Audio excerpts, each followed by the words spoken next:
Welcome back to the channel. Today we're talking about a Sitivien ST994. So this is a knife that I actually liked more than I thought I would like, and I think this is one that I'm going to keep and do a long-term review with.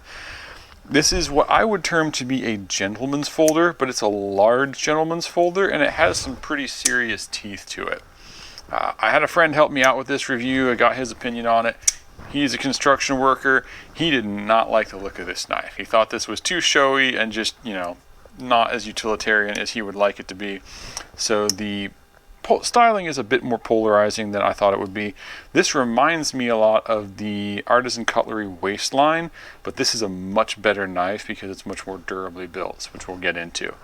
I personally really like the non-directional carbon fiber inlay in here. I think it's beautiful. It doesn't add a lot of weight. I like the kind of the anodized titanium look. He wasn't a fan of that, but again, up to you whether you like it or not. This is a blade in M390, and this is one of the cheapest ways you can actually get a knife with a full-size M390 blade. Is it real M390? I believe so. It performed like the M390 from Reich Knives or from Best Tech that I've used before.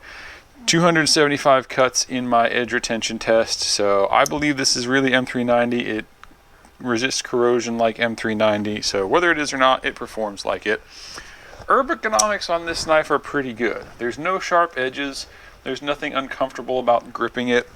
I did have some grip fatigue when I was doing my cutting tests because the middle of the knife is a bit narrow. It's not as bad as the Artisan Cutlery waistline or anything like that, but it is narrower than your average knife, and because the ends are a little fatter, the grip isn't for everybody. I have pretty large hands, large to extra large size gloves. If your hands are a little bit smaller than mine, this would probably fit you perfectly. The best thing about this knife is the super smooth flipper action. This is absolutely buttery. It's very, very easy to flip. There's sufficient detent, but it's not a lot of detent. And the action is absolutely fall closed. Look at that. I mean, I'm clear from here. I'm tipping the knife sideways. This isn't even vertical, and it just falls closed. It's incredible action. It's so good that I almost closed it on my thumb accidentally a couple times. So there's what you're looking at there. The only real problem I have with this knife is the pocket clip. So the pocket clip, if you can see, has a very steep ramp coming into it. It's not beveled all the way up to the edge. The tension is fine, holds in your pocket good, it doesn't slip out, but it's hard to get in your pocket. It's kind of a two-handed operation. For the stuff that this knife is intended for, gentleman's folder-ish, if you're wearing thin dress pants or something, it's probably not as big of an issue, but it is a little bit annoying. Let's take a look at the weight on this knife. The weight is kind of interesting. So we're looking at 3.7 ounces. Keep in mind, this is a large knife with a pretty thick blade. If you're comparing it to some stuff, here's this. Here's my 0452 carbon fiber. You can see this is a pretty big knife. There's a lot of cutting surface there. Nice thick point on the Tanto blade. Here's your Griptilian, right? So this is a pretty large knife. You can see it's longer than a Griptilian by a solid, just about an inch. Here's some other gentleman's folders. There's a Kaiser clutch. Again, this is a larger knife, but it's not too heavy. Here's a Reich 1507. That's pretty similar, but it's lighter than the Reich. So if you're looking for a large gentleman's folder with some pretty serious teeth, this has got your back. Why do I say pretty serious teeth? Kaiser Splinter, just one last one. Well, again, it's a pretty thick blade and it's built durably. So if we look at that lock shelf, comparing it to my zero tolerance, it's pretty close to the size of that zero tolerance. So there's no issues with wear there.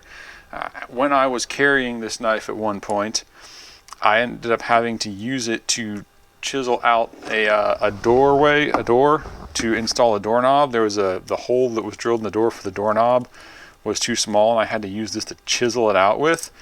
Did just fine. No folding, no issues with the lock staying firm. Just did great, you know. So I used this for some pretty heavy tasks, and it didn't give me any trouble at all. I'm getting into the disassembly here.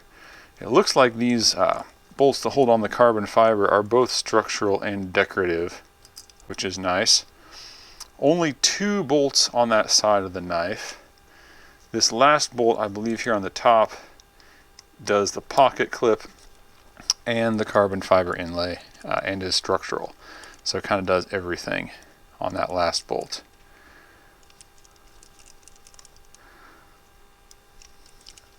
It's a very long bolt. There we go. Longer than the others. Let's get it apart here. Something else is still holding it, so I'm going to take all the bolts out. And we'll see what we've got here. Yeah, this is a long bolt too. I thought this was just a pocket clip bolt on the bottom here, but it looks like this goes into everything. There we go. There's the pocket clip. There's nothing holding the knife together, so I'm going to be careful with it. There's your carbon fiber inlay. There are some pins on the inside here that are holding the spacer on. There we go. 2 pins for the titanium back spacer. Pretty simple on the inside, right? These are ceramic bearings, and they're actually larger than I expected them to be. So I recently did a review of this knife, the Sitivien 998. These are actually bigger, more durable bearings than are in this knife, even though this knife is more aggressive looking and looks more like a hard use knife or an EDC knife. This one's actually built a bit sturdier in my opinion. So there's your stop pin. Again, nice big stop pin. No problems there. You got your bearings. You got your steel washers in the titanium handle for durability. There they are. Nice detent hole. There's no rounding out of the blade around the stop pin. I wish they had done that to make it a bit more durable. But yeah, overall, this is a gentleman's folder that's really built more like an EDC knife. You know, it's pretty serious use you can get out of this knife, even though it's so fancy and so kind of almost Quaken-esque. The blade doesn't fit completely in there. There is no relief hole down there for the frame lock. The frame lock does flex some, but it's not too bad. Things that have this construction, like the like they said, the artisan cutlery waistline, are much more fragilely built. I like this knife a lot. Like I said, this is one that I didn't expect to like all that well, but I think I'm probably actually keeping this knife to add to my collection and do long-term reviews with. So if you're okay with this pocket clip, you don't mind that, and you don't mind the looks of it, again, there are different colors available. Check it out on Amazon. This is actually a really solid gentleman's folder and deserves a place in your stable if you are looking for something like that. Hope you like the review. Like, subscribe, do all the YouTube stuff. Enjoy all of your adventures.